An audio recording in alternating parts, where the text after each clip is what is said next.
ماہ شعبان کی 15ویں شب کی فضیلت۔ ارشاد فرمایا، رسول اللہ صلی اللہ علیہ وآلہ وسلم نے کہا، اے عائشہ تم جانتی ہو اس رات میں کیا ہوتا ہے؟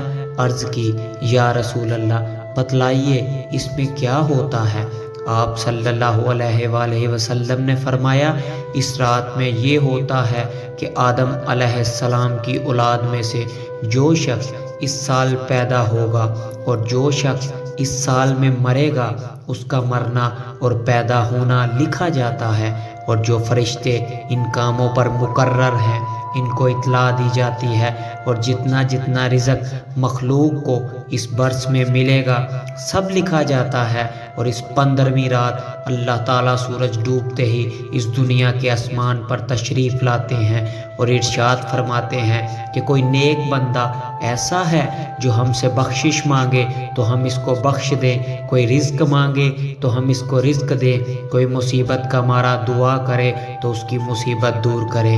اسی طرح صبح ہونے تک ارشاد فرماتے ہیں بس بندوں کو چاہیے کہ اس رات میں خوب عبادت کریں اور اپنے گناہوں کی معافی مانگیں، اور 15ویں تاریخ کو روزہ رکھیں، اور اللہ تعالیٰ اس رات میں اپنی مہربانی سے بے شمار بندوں کو بخشتا ہے، مگر کافر، مشرک، کینہ رکھنے والوں کو اور قاتل کو نہیں بخشتا۔ اس رات میں 6 رکعت نماز اس طرح ادا کریں، بعد از نماز مغرب 6 رکعت نوافل ادا کریں۔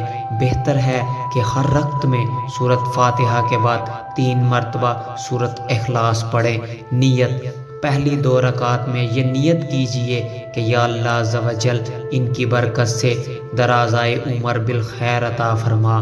دوسری رکعت میں 2 رکعت میں یہ نیت کریں، یا اللہ عز و جل ان کی برکت سے بلاؤں سے حفاظت فرما، اور اس کے بعد والی 2 رکعتوں میں یہ نیت کریں، یا اللہ عز و جل ان کی برکت سے اپنے سوا کسی کا محتاج نہ کر۔ ہر 2 رکعت کے بعد 21 مرتبہ سورۃ اخلاص یا 1 مرتبہ سورہ یاسین شریف اور 1 مرتبہ دعائے نصف شعبان المعظم پڑھیں۔ ایسی مزید اچھی ویڈیو دیکھنے کے لیے ہمارے چینل کو سبسکرائب کیجیے۔ جزاک اللہ۔